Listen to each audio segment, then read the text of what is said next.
bon.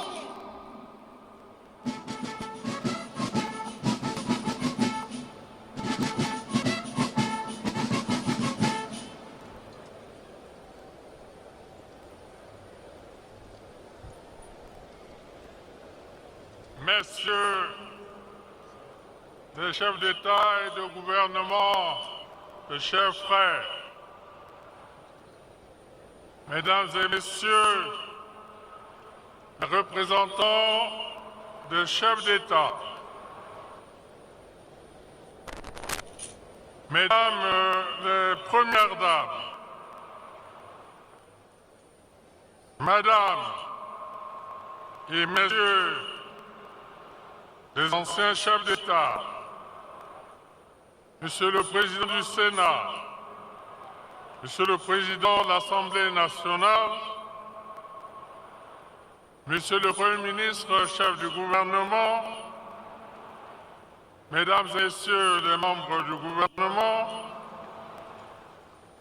Monsieur le Président de la Cour constitutionnelle, Mesdames et Messieurs les membres de la Cour constitutionnelle, Mesdames et Messieurs les présidents des institutions constitutionnelles,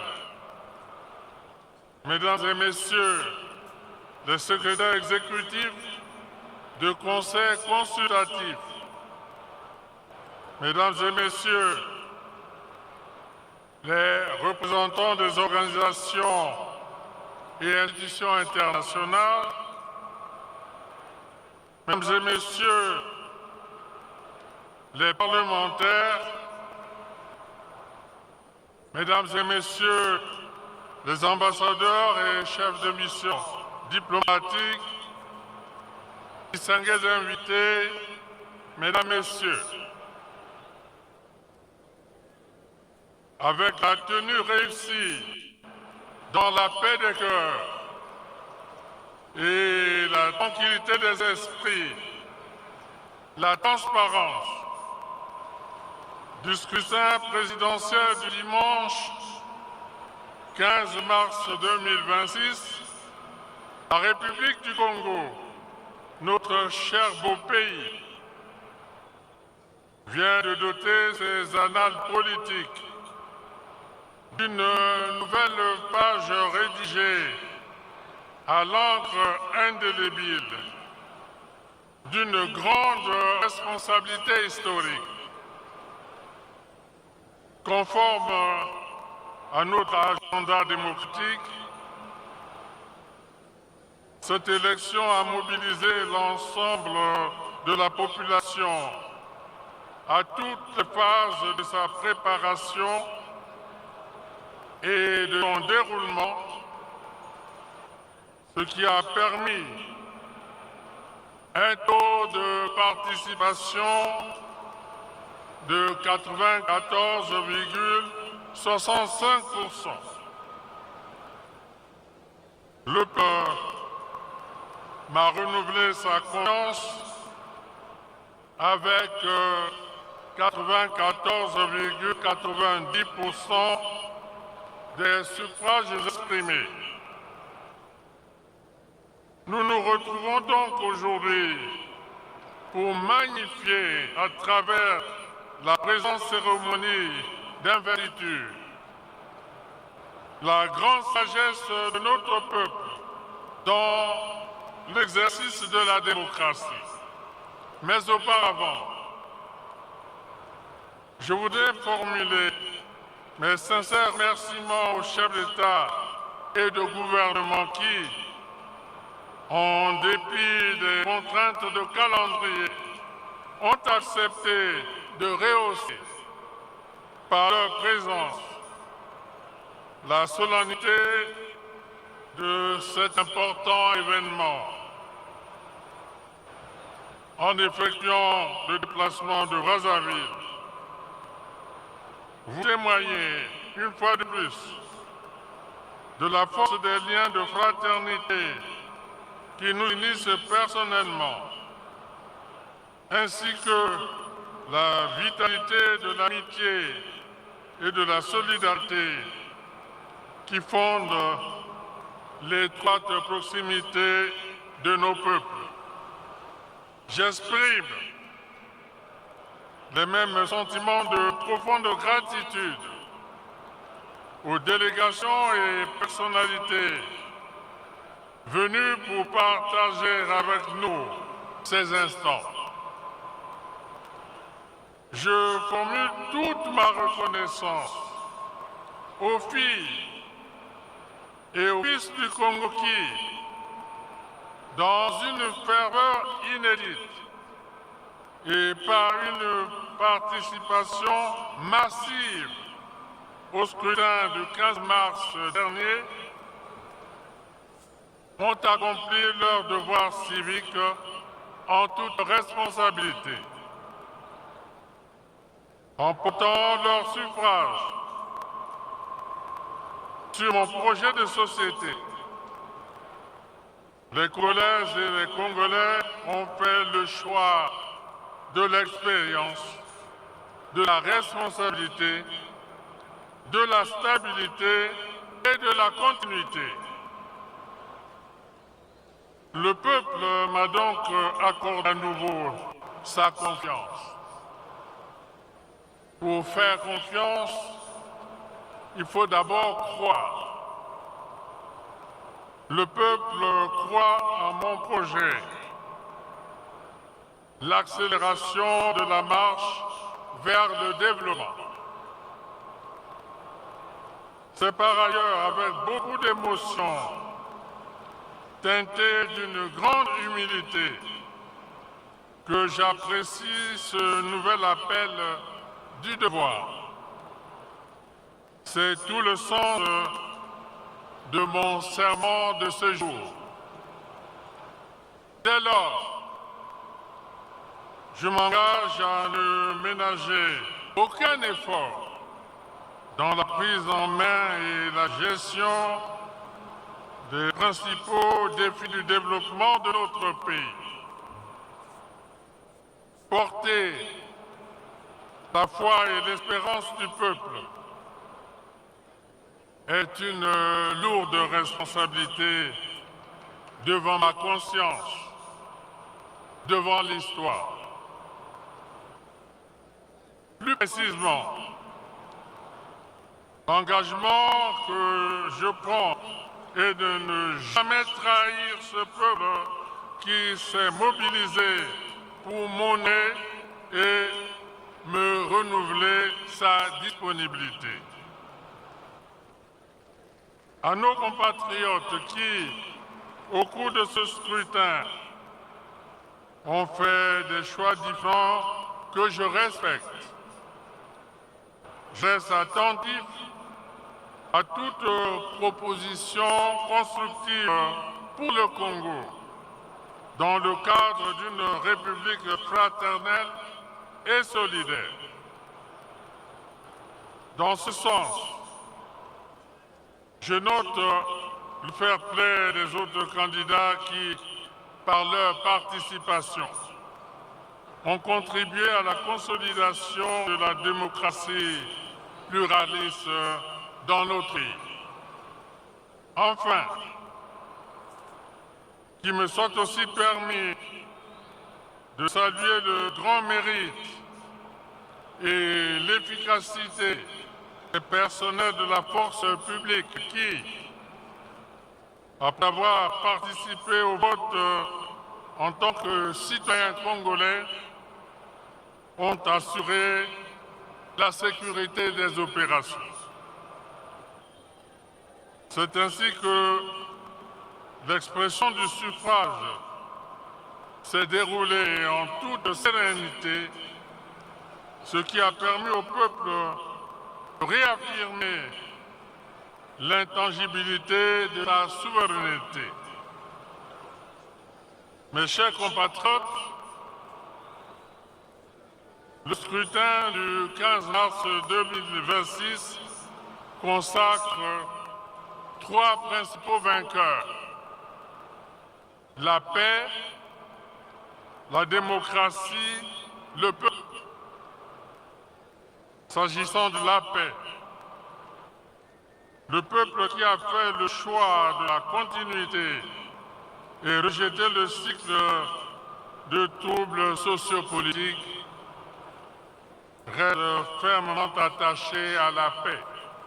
Voilà pourquoi, en cette solennelle occasion, je réaffirme ma détermination à faire que la paix devienne un acquis irréversible pour notre pays. Je confirme par la même occasion ma disponibilité pour accomplir des missions de paix et de conciliation en Afrique et ailleurs dans le monde. Le scrutin du 15 mars 2026 est également une victoire pour la démocratie dès lors qu'il contribue au raffermissement du pluralisme politique et au renforcement de nos processus électoraux. C'est pourquoi je félicite les forces politiques qui, face aux divergences partisanes et à bien d'autres dérives attentatoires à la paix et à la cohésion nationale, ont plutôt privilégié l'intérêt supérieur de la nation. Enfin, le grand artisan de cette victoire, le peuple, qui vient de franchir ce cap majeur de sa vie politique. Le peuple congolais de bonne foi. Et la bonne foi induit la conformité de l'acte de la parole et de la parole à la vie intérieure. Je mesure le poids de la responsabilité issue de la confiance que le peuple m'a faite. L'engagement que je prends aujourd'hui devant la nation et la communauté internationale est de ne jamais trahir ce peuple qui s'est mobilisé pour m'honorer et de renouveler sa confiance. Je tiens à dire que l'élection présidentielle est terminée. Je suis le président de tous les Congolais, sans exception. Qu'il nous faut continuer de construire ensemble notre cher et beau pays, le Congo, et accélérer la marche vers le développement. Dès lors, je m'engage à ne ménager aucun effort dans la prise en main des principaux challenges du développement de notre pays. Mes chers compatriotes, de la nouvelle espérance à ensemble poursuivons la marche, en passant par le chemin d'avenir et la marche vers le développement, le Congo s'est progressivement transformé. Nous avons restauré l'autorité publique en respectant le principe de l'État de droit et du droit de l'État. Nous avons consolidé la paix, renforcé la cohésion nationale et nos institutions. Nous avons assuré la sécurité sur l'ensemble du territoire national. Mes chers compatriotes, au regard de ces acquis et de vos nombreuses préoccupations recensées avant et pendant la période électorale, j'ai jugé utile et opportun de vous proposer un projet de société intitulé « L'accélération de la marche vers le développement ».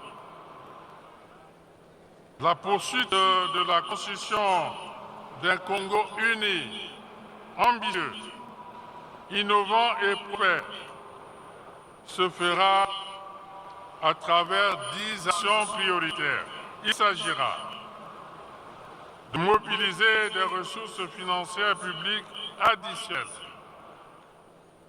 d'accroître l'investissement dans le capital humain, d'amplifier la lutte contre les comportements déviants des agents de l'État, de redynamiser l'économie nationale, de prioriser l'agriculture au sens large et industrie, de créer des emplois en plus grand nombre, de poursuivre le déploiement des infrastructures de base et de développement, de promouvoir la recherche scientifique, l'innovation technologique et le progrès technique, d'approfondir les droits sociaux et de préserver un environnement sain pour la population.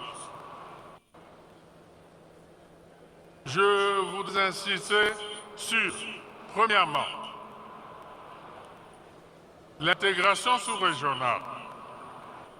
La République du Congo doit renforcer sa vocation de pays de transit en s'appuyant sur les infrastructures de base à l'instar du corridor de développement numéro 13 dans son tronçon Wesso, Infondo, Gouga et frontière de la République centrafricaine.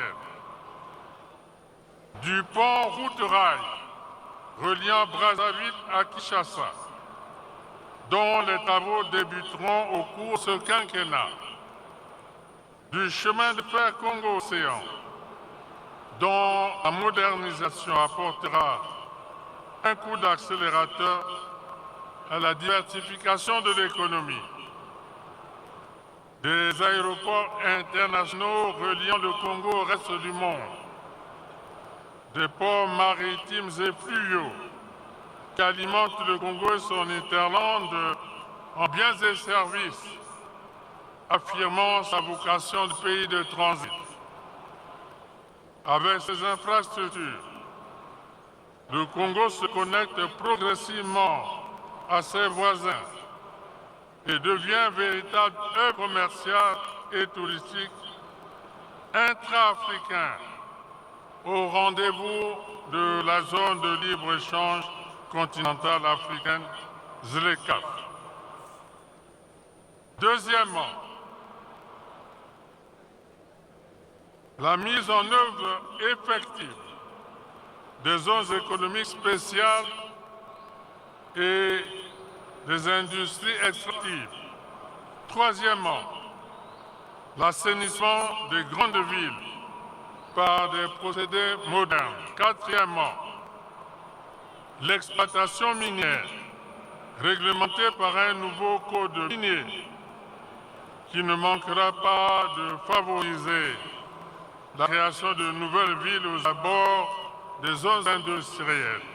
Cinquièmement, la modernisation du transport urbain pour faciliter la mobilité dans les villes de Brazzaville et de Pointe-Noire.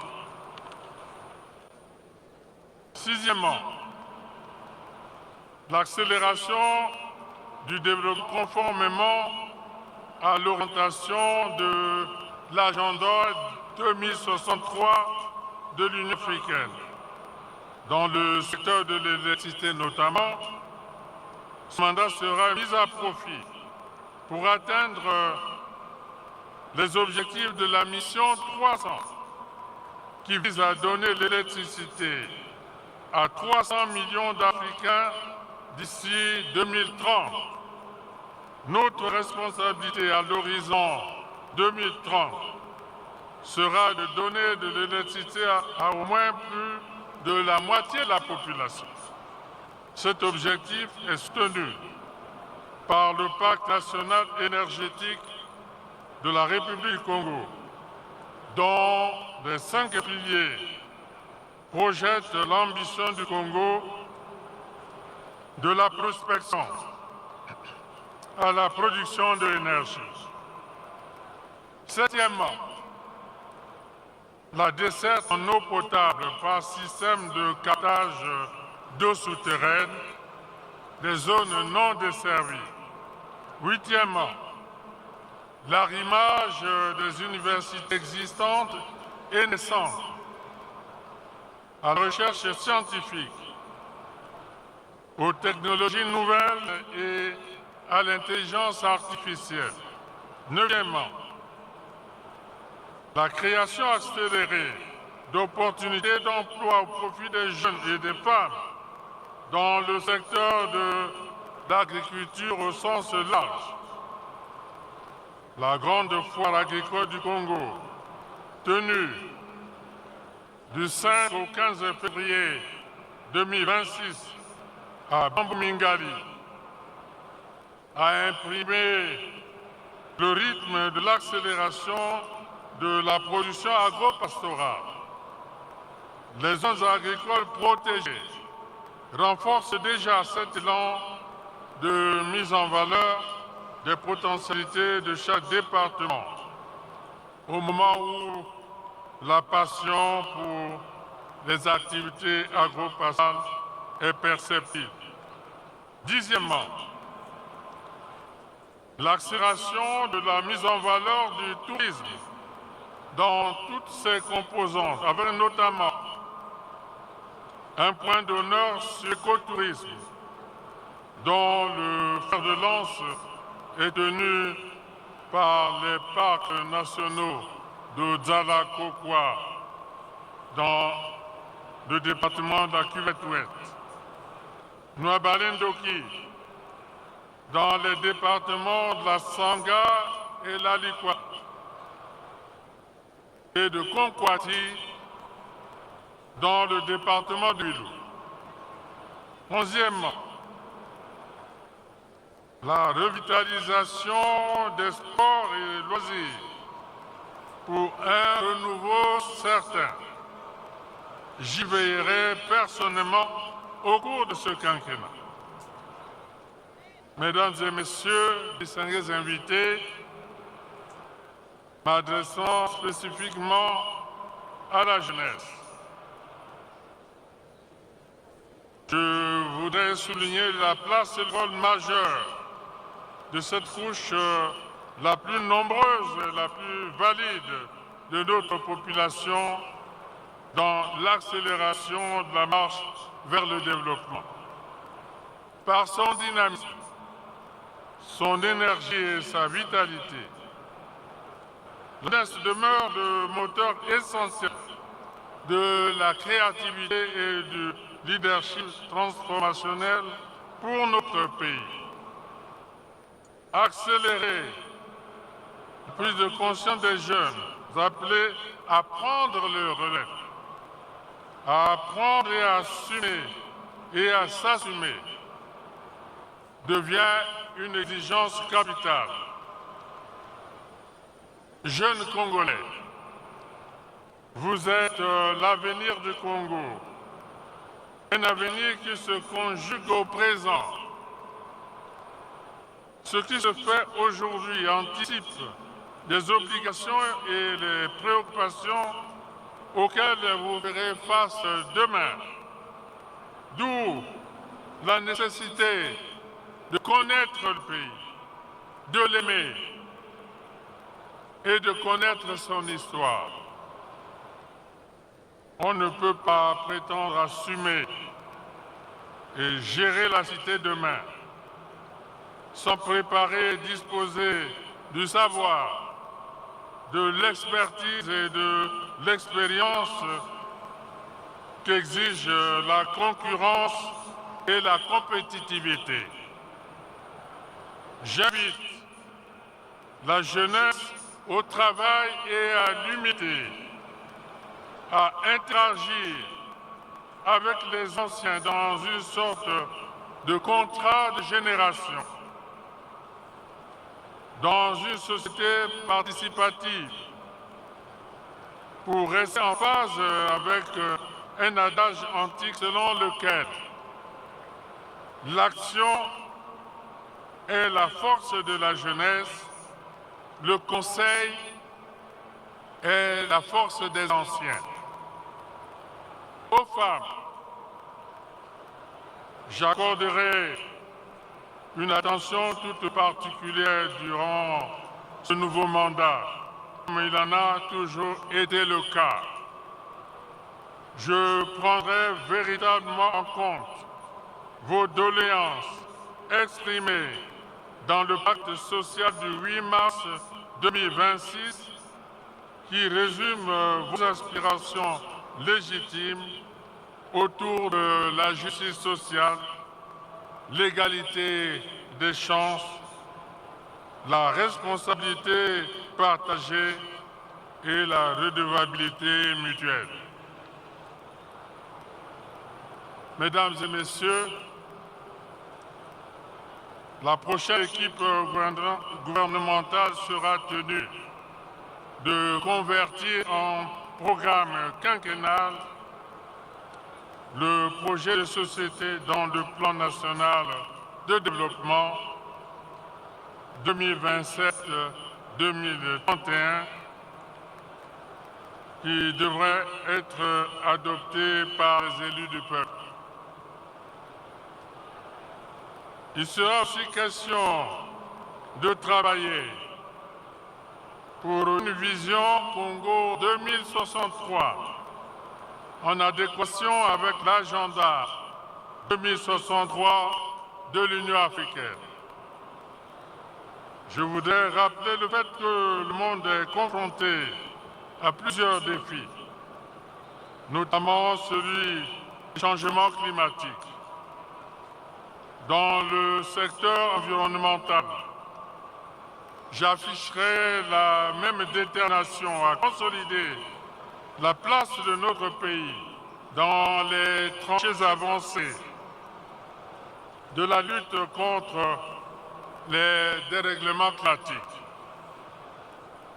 C'est ici l'occasion de saluer l'adoption par les Nations Unies en avril 2025 de la résolution instaurant la période 2027-2036 comme décennie des Nations Unies pour le boisement et le reboisement à l'initiative de la République du Congo. De même, nous croyons en une Afrique qui vivifie les idéaux du panafricanisme, ce mouvement politique qui prône la souveraineté et l'indépendance totale du continent. En la matière, les pères des indépendances ont assumé leur part de responsabilité. Ils ont cultivé et les valeurs fondées sur la solidarité dans la défense des causes justes. Ce fut le rapport à l'épanouissement du panafricanisme. Puis, ils ont fait leur passage dans l'immoralité avec le quai d'entrée de leur courage, parfois imbé du sang du sacrifice de leur vie. Ils ont légué un outil politique, l'Organisation de l'Unité africaine, OUA, devenue aujourd'hui l'Union africaine UA.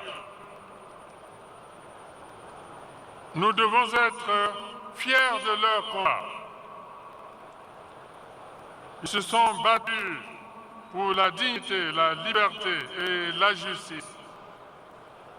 Nous récoltons aujourd'hui les fruits de cette lutte, tels qu'en témoigne la reconnaissance de l'esclavage comme crime contre l'humanité par les Nations Unies, à travers déclarations portant qualification de la traite des Africains réduits d'esclaves et de l'esclavage racialisé des Africains de plus graves crimes contre l'humanité.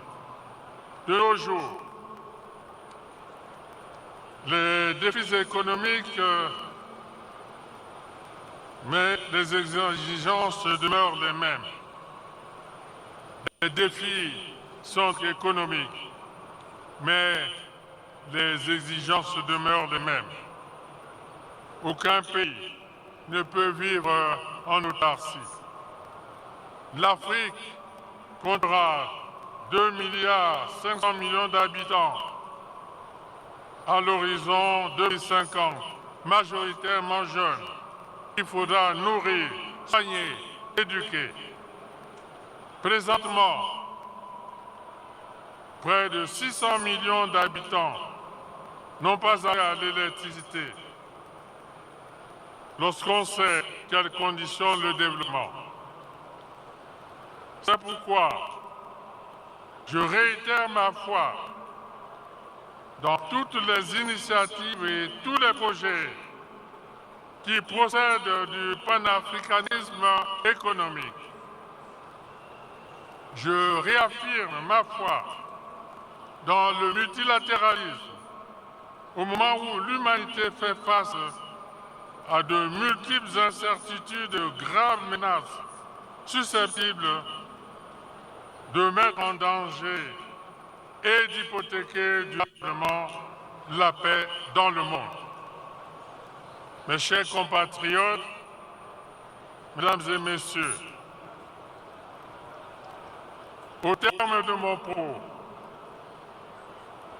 permettez-moi de dire qu'en ce jour où je suis investi de la haute charge de l'État, je pense d'abord et avec émotion au Congo, notre pays. Peuple congolais résilient, souviens-toi de conserver une âme toujours éclairée devant les aspérités, les difficultés et les obstacles. Allons de l'avant avec encore plus d'audace. Tu as raison d'espérer, non pas parce que l'espérance est la dernière des caisses, mais parce que le seul espoir qu'on puisse avoir, c'est soi-même. Guidé par le triptyque de notre belle devise, unité, travail, progrès, la boussole qui oriente notre action, bien ancrée dans le solide boîtier de la paix, engageons-nous résolument dans la marche accélérée vers le développement pour que vive la République, vive le Congo. Je vous remercie. Fermez le mort!